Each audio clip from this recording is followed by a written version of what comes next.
Alhamdulillah wa syukurillah. Orang mukmin selalu optimis. Tidak pernah orang mukmin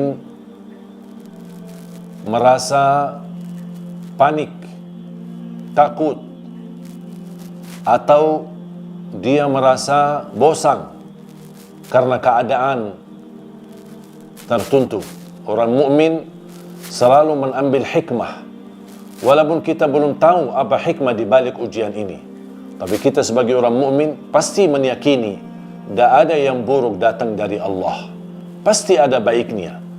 Di antara kebaikan yang kita dapat adalah kenaikan derajat kita di sisi Allah kalau kita sabar, dan terhapus dosa-dosa kita semuanya. Dan salah satu amalan yang membantu menolak bala, sebagaimana saya pernah sebutkan, ma nazala bala'un illa bidham wa ma rufi'a illa bitaubah. Tidak ada bala yang Allah turunkan pasti sebabnya dosa dan maksiat kita, dan tidak ada bala yang akan diangkat oleh Allah harus dengan taubat kita. Selain taubat, salah satu yang menolak bala dan mengangkat bala adalah sedekah. Sedekah termasuk amalan sederhana tapi dahsyat manfaatnya. Sedekah memadamkan kemurkaan Allah sebagaimana air mampu memadamkan api. Sedekah menjaminkan ampunan dosa. Sedekah menjaminkan meraih darjat tertinggi di dalam surga Allah. Sedekah menjaminkan kita selamat dari sakit bahaya. Sedekah menjaminkan sembuh dari penyakit. Sedekah menjaminkan husnul khatimah. Sedekah menjaminkan selamat dari kematian buruk. Sedekah menjaminkan keselamatan dari kematian mendadak.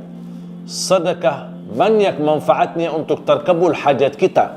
Sedekah, orang-orang yang mencintai sedekah dan suka berbagi akan dibawa naungan sedekahnya nanti di hari kiamat sampai menuju surga Allah Subhanahu wa taala.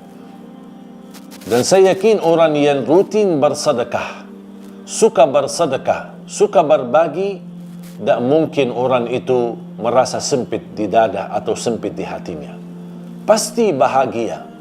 Walaupun penghasilannya pas-pasan, walaupun penghasilannya belum tentu mencukupi, tapi dia komitmen menjalani sedekah untuk Allah Subhanahu wa taala. Tetap dia tunaikan sedekahnya setiap waktu, setiap saat. Saat sakit dia bersedekah, saat sehat dia bersedekah, saat kaya dia bersedekah, saat susah dan miskin dia bersedekah. Apapun keadaannya, dia tidak pernah tinggalkan sedekah karena dia tahu sedekah itu luar biasa manfaatnya.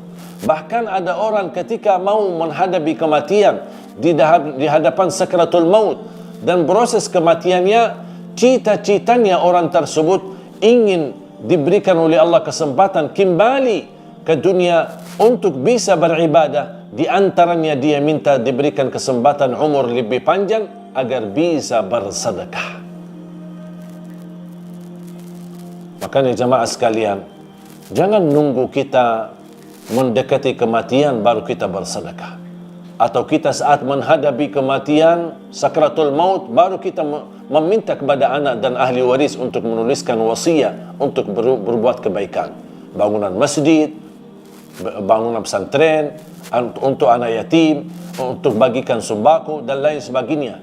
Kenapa kita tidak bekerja dan melakukan dan menunaikan amalan salih di masa hidup kita, di masa kesehatan kita, di masa kita masih sadar dan kita masih mampu? Jangan menunggu orang lain yang mensedekahin atas nama kita, tapi kita yang bersedekah atas nama diri kita sendiri. Dan ini yang akan membawa manfaat. Dan setiap kita bersedekah, berarti kita akan isi tabungan rekening akhirat kita. Begitu kita dibangkitkan oleh Allah hari kiamat di akhirat, kita akan menemukan rezeki yang selama ini kita sedekahkan.